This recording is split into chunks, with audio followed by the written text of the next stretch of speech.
இன்றைக்கி 4வது நாள் ஈவினிங் சுண்டல், கடலைப்பருப்பு சுண்டல். கடுகு, ஜீரகம், காஞ்ச பச்சை மிளகா தாளிச்சிக்கிட்டு இதை அதில் கொட்டிக்கோங்க.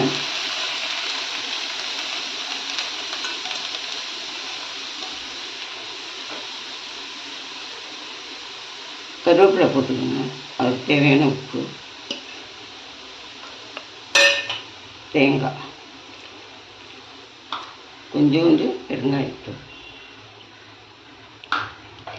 அவ்வளோதான், சுண்டல் ரெடி.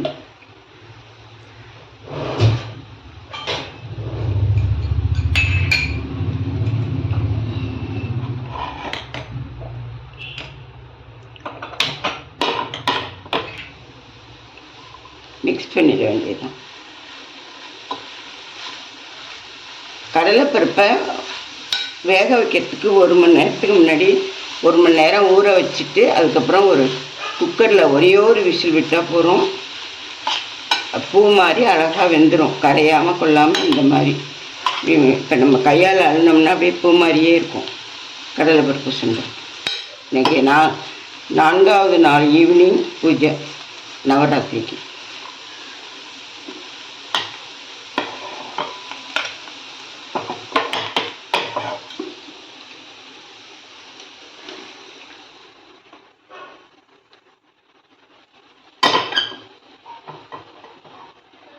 நீங்களும் இது மாதிரியே ட்ரை பண்ணி பாருங்கள். பார்த்து எனக்கு கமெண்ட் பண்ணுங்கள், ஷேர் பண்ணுங்கள், சப்ஸ்கிரைப் பண்ணுங்கள். வணக்கம். இன்றைக்கி 5வது நாள் ஈவினிங் பூஜைக்கு காராமணி சுண்டல் பண்ண போகிறேன். காராமணியை ஒரு 2 மணி நேரம் ஊற வச்சுட்டு ஒரு விசில் விட்டிங்கன்னா போதும், இந்த மாதிரி வெந்துடும். அதுக்கப்புறம் நான் இதில் மிளகு ஜீரகப்பொடி, கொஞ்சம் இஞ்சி, காஞ்ச மிளகா போட்டிருக்கேன். இப்போ நம்ம இதில் கருவேப்பிலை போட்டுக்கலாம். கருவேப்பிலை போட்டு கொஞ்சம் பெருங்காயம் போட்டுக்கலாம்.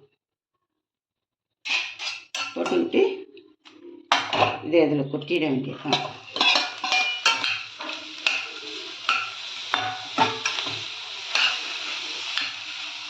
உப்பு நான் போட்டேன், தேங்காய் போடணும், அவ்வளோதான்.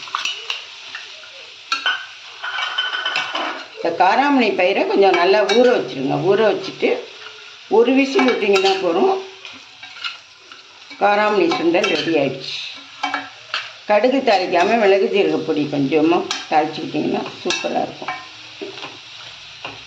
5வது நாள் ஈவினிங் பூஜை சுண்டல்.